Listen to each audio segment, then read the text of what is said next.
இன்றைக்கு கொண்டு வந்திருக்கிற அந்த தீர்மானம் என்பது நிச்சயமாக ஆளுநரையோ மற்றவர்களையோ கட்டுப்படுத்துவா என்பது சந்தேகம். சட்டப்பூர்வ அங்கீகாரத்தை பெறுவதற்கு இந்த அரசு எந்த நடவடிக்கையும் எடுப்பதாக தெரியவில்லை. ஒன்றிய அரசு என்று சொன்னாலே அவர்கள் பயப்படுகிறார்கள். நாங்கள் எங்களுடைய கருத்தை சொன்ன பிறகு சட்டப்பூர்வ அங்கீகாரம் வேண்டும், சட்டப்பூர்வமாக இது அங்கீகரிக்கப்பட வேண்டும் என்று எங்களுடைய உறுப்பினர் சொன்ன பொழுது அரசு மௌனமாக இருந்து விட்டதை தவிர அதற்கான எந்த கருத்தையும் சொல்லவில்லை. ஆச்சி மசாலா எந்த சமையலும் ருசி தேடும் ரகசியம் 20 ரூபாய். போர்வைக்கால அட்டகாச ஆடியோ ஆஃபர் ஸ்டார்ட் ஆகிருச்சு. போர்வைக்கால பொருட்கள் வாங்கி 1 கோடி மதிப்புள்ள கிஃப்ட் வின் பண்ண வாய்ப்பை பெறுங்க. Periyar Maniammai Institute of Science and Technology, Tanjavur. CSE with specialization in AI and ML, data science, cyber security and more. நீராடும் கடலுடுத்த என்கின்ற நம்முடைய தமிழ்த்தாய் வாழ்த்தை அவசியம் நாம் பாட வேண்டும் என்று இன்றைக்கு நம்முடைய தமிழ்நாடு அரசு ஒரு தீர்மானம் சட்டமன்றத்தில் கொண்டு வந்து நிறைவேற்றியிருக்கிறது. ஆனால் கடந்த எங்களுடைய திராவிட மாடல் ஆட்சியிலே மாண்புமிகு தமிழ்நாடு முதலமைச்சர் எல்லா நிகழ்ச்சிகளிலும் முதலிலே தமிழ்த்தாய் வாழ்த்து பாடப்பட வேண்டும், அதை எல்லோரும் தங்கள் வாயசைத்து பாட வேண்டும், தங்கள் சொந்த குரலிலே பாட வேண்டும் என்கின்ற உத்தரவை தந்து அது கடந்த காலங்களிலே அமுல்படுத்தப்பட்டது.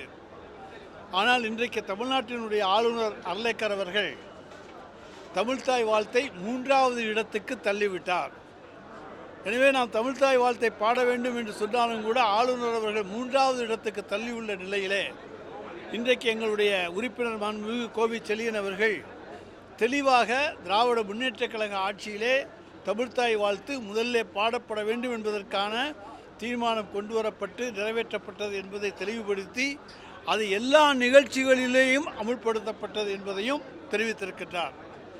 எனவே இன்றைக்கு கொண்டு வந்திருக்கிற அந்த தீர்மானம் என்பது நிச்சயமாக ஆளுநரையோ மற்றவர்களையோ கட்டுப்படுத்துவா என்பது சந்தேகம். எனவே எங்களை பொறுத்த வரைக்கும் ஒரு மசோதா கொண்டு வந்து அதன் மூலமாக சட்டபூர்வமான அங்கீகாரம், தமிழ்நாட்டிலே தமிழ்த்தாய் வாழ்த்து முதலிலே பாடப்பட வேண்டும் என்கின்ற சட்டபூர்வ அங்கீகாரத்தை அரசு பெற்றுத்தந்தால்தான் அது நிலைத்து நிற்க முடியும். எனவே சட்டபூர்வ அங்கீகாரத்தை பெறுவதற்கு இந்த அரசு எந்த நடவடிக்கையும் எடுப்பதாக தெரியவில்லை. ஒன்றிய அரசு என்று சொன்னாலே அவர்கள் பயப்படுகிறார்கள். ஏன்னா அதில் கூட காங்கிரஸ் கட்சியின் சார்பில் நம்முடைய அமைச்சர் விஸ்வநாதன் அவர்கள் பேசியிருந்த போது கூட ஒன்றிய அரசை பற்றி பேச வந்தபோது தமிழ்த்தாய் வாழ்த்தை பற்றி மட்டும் பேசுங்கள் என்று சொன்னார்கள். எனவே ஒன்றிய அரசு என்று உச்சரிக்கவே பயப்படுகிற இந்த அரசு சட்டம் கொண்டு வர வேண்டும் என்பது எங்களுடைய விருப்பம். கொண்டு வர வேண்டும், கொண்டு வந்தால்தான் அது நிலைத்து நிற்கும். வெறும் தீர்மானம் ஒன்றும் செய்ய முடியாது. ஆமாம், அதான் இதை பற்றி அரசு தரப்பு எதுவுமே சொல்லலை, சைலண்டாக இருந்துட்டாங்க. அதாவது நாங்கள் எங்களுடைய கருத்தை சொன்ன பிறகு சட்டபூர்வ அங்கீகாரம் வேண்டும், சட்டபூர்வமாக இது அங்கீகரிக்கப்பட வேண்டும் என்று எங்களுடைய உறுப்பினர் சொன்ன பொழுது அரசு மௌனமாக இருந்து விட்டதை தவிர அதற்கான எந்த கருத்தையும் சொல்லவில்லை.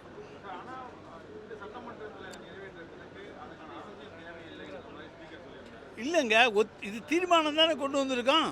அந்த தீர்மானம் என்பது ஒன்றிய அரசையோ மற்றவர்களையோ கட்டுப்படுத்துமா, ஆளுநரை கட்டுப்படுத்துமா?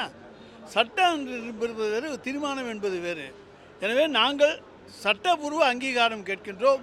எனவே இந்த கூட்டத்தொடரிலேயே சட்ட வடிவ மசோதா கொண்டு வந்து நிறைவேற்றி இதற்கு சட்ட அங்கீகாரம் பெற்றுத்தர வேண்டும். அப்பொழுதுதான் இது நிலைத்து நிற்கும்.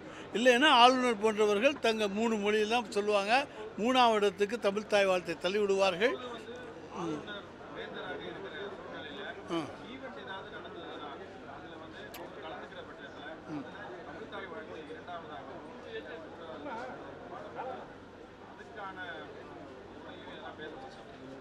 எங்களை பொறுத்தவரைக்கும் தமிழ்த்தாய் வாழ்த்துக்கு முன்னுரிமை கொடுக்க வேண்டிய தமிழ்நாட்டில் அதுதான்.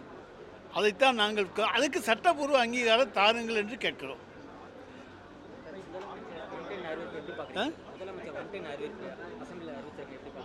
அதாங்க, அந்த அறிவிப்புக்கு சட்டப்பூர்வ அங்கீகாரம் இருந்தால்தான் முடியுமே தவிர வெறும் தீர்மானம் மட்டுமே எல்லோரையும் கட்டுப்படுத்தாது. வேணால் நம்ம ஸ்கூலில் மற்ற இடத்துல வேணால் சொல்லிக்க முடியும்.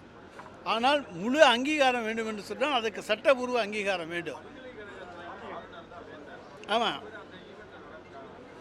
அதைத்தான் நாங்கள் சட்டம் கொண்டு வந்தாச்சுன்னா தமிழ்நாடு அரசினுடைய சட்டம் தமிழ்தாய் வாழ்த்து முதலே பாடப்பட வேண்டும் என்கிற அந்த சட்டத்தை ஏற்றுவோம். அது மூலமாக முதல்ல அது நாங்கள் மற்றதெல்லாம் வேண்டான்னு எதையுமே சொல்லலை. இந்த தீர்மானம் போதுமானது என்று சொன்னாலும் கூட அதுக்கான மறுக்கக்கூடிய வாய்ப்புகள், ஏற்றுக்கொள்ளக்கூடாத வாய்ப்புகள் இருக்குது. எனவே தான் இதற்கு சட்ட வடிவு, சட்டப்பூர்வ அங்கீகாரம் வேண்டும் என்பது திராவிட முன்னேற்ற கழகத்தினுடைய கோரிக்கை. இந்த கூட்டத்தொடரிலே மீண்டும் திமுக வந்து சட்ட அங்கீகாரத்துக்கு இந்த விஷயத்தை வந்து எழுப்புவீங்களா?